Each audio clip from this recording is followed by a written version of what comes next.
رکھا خدا نے نام نبی. سوچو تو سرکار کا منصب سمجھ میں آئے گا.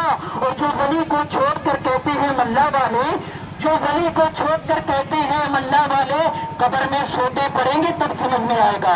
ایک مرتبہ نعرہ لگا دیجیے، نعرہ تکبیر، نعرہ رسالت. علامہ مولانا مفتی سکھی صاحب راجپوت صاحب قبلہ، نعرہ تکبیر، نعرہ رسالت.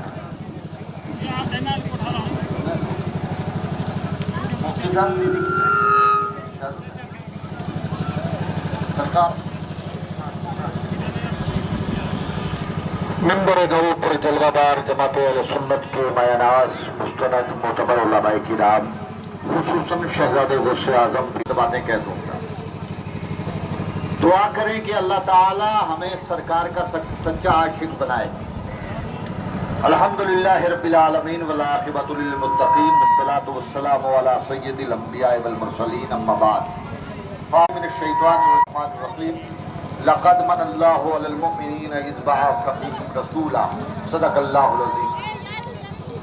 آئیے جھوم جھوم کر نبی پر اپنے انداز میں محبت کے ساتھ درود پاک پڑھنے. صلی اللہ علیہ یا رسول اللہ وسلم علیہ یا حبیب صلی اللہ علیہ یا رسول اللہ وسلم علیہ یا صلی اللہ علیہ وسلم. صلاۃ و سلام علیہ یا رسول اللہ. آپ 9 بجے کے بعد جمع ہونا شروع ہوئے اور اب تک آپ نے جلوس میں شمولیت کی، آپ یہاں تک پہنچے.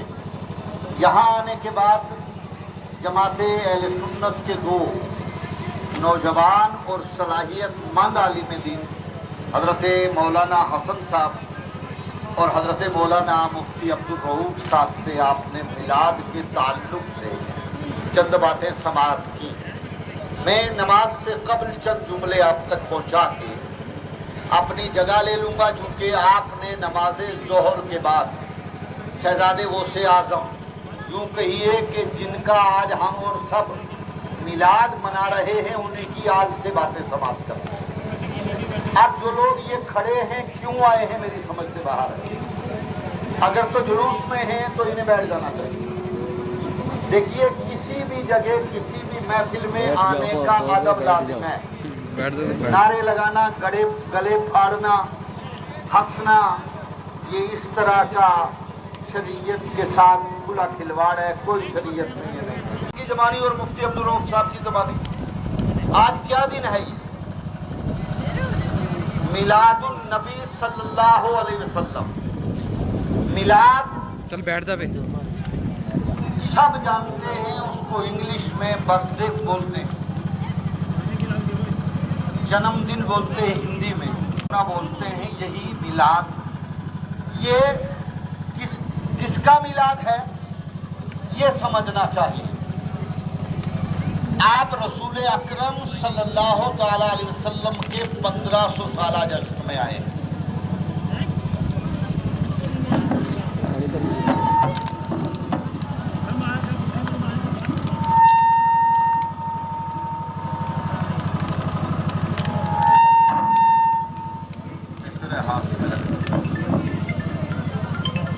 سرکار کے جشن میں آئے ہیں. سرکار کے جشن میں آنے کے لیے سب سے پہلے ادب لازم ہے. علماء منہ کھولیں گے تو کام چلے گا، ورنہ میں بیٹھ جا رہا ہوں. کیونکہ میں جو جملہ کہہ دے رہا ہوں مجھ کو کسی کی خصیہ برداری نہیں آتی ہے اور نہ مجھے چاپلوسی آتی ہے. میں ببانگے تحل کھلی بات کہتا ہوں. ناراض رہے کوئی، راضی رہے کوئی، آپ جس مجمع میں آئے ہیں وہ بڑا بابرکت مجمع ہے، ٹھیک ہے. اور حقیقت میں کہنے والے نے کہا ہے سرکار دو عالم کا جو وفادار نہیں ہے وہ کوثر و تسنیم کا حقدار نہیں ہے. اے سائلو دوڑو درے سرکار سے لے لو، دینے سے انہیں آج بھی انکار نہیں ہے. جنت میں وہی جائے گا روز جزا اعظم جو سرور دو عالم کا حقدار نہیں ہے. یہ میلاد منا رہے ہیں آپ مصطفیٰ کا. قرآن پاک کی جو آیت میں نے پڑھی ہے وہ آپ نے سماعت کر لی. میں تمام برادری سے 2 سوال کر کے